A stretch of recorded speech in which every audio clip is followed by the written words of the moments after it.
কি ব্যাপার? এখানে বারবার আসো কেন? আমি এখানে বারবার আসি। আর আমি রিয়াক্ট হয়ে আসছি। আমি একদম ক্লিন হয়ে আসছি তোমার কাছে। রিহাব থেকে এখানে আসছো কেন? রিহাব থেকে আসছো ভালো কথা, তুমি তোমার মা বাবার কাছে যাবা, ফ্যামিলির কাছে যাবা, নতুনভাবে জীবন শুরু করবে। এখানে কি?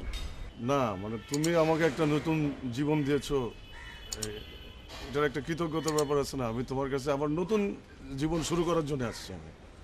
আমার কাছে নতুন জীবন শুরু করার জন্য আসছো মানে? আর আমি রিহাব থেকে একটা জিনিস শিক্ষা পেয়েছি যে জীবন কোনো জায়গায় থেমে যায় না।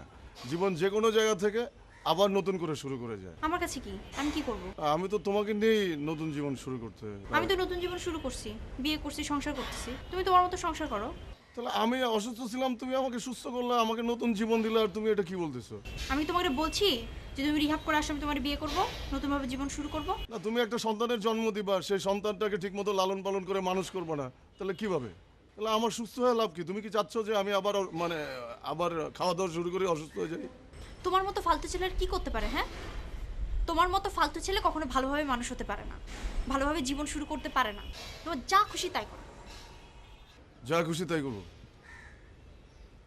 আমি যা খুশি তাই করলে তোমার কিছু আসে যায় না? তোমাকে ছেড়ে আমি খুব ভালো কাজ করছি, বুঝছো? জীবনে যদি কোনো ভালো ডিসিশন নিয়ে থাকি, এই একটা ভালো ডিসিশন আমি নিছি যে তোমাকে ছেড়ে দিছি। তাহলে আমি কিন্তু ঠিকই খাওয়া দাওয়া শুরু করে দিলাম।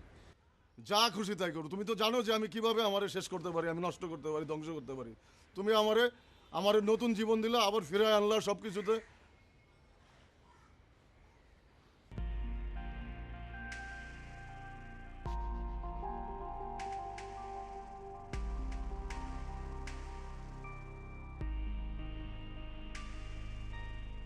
কিচ্ছু যায় আসে না,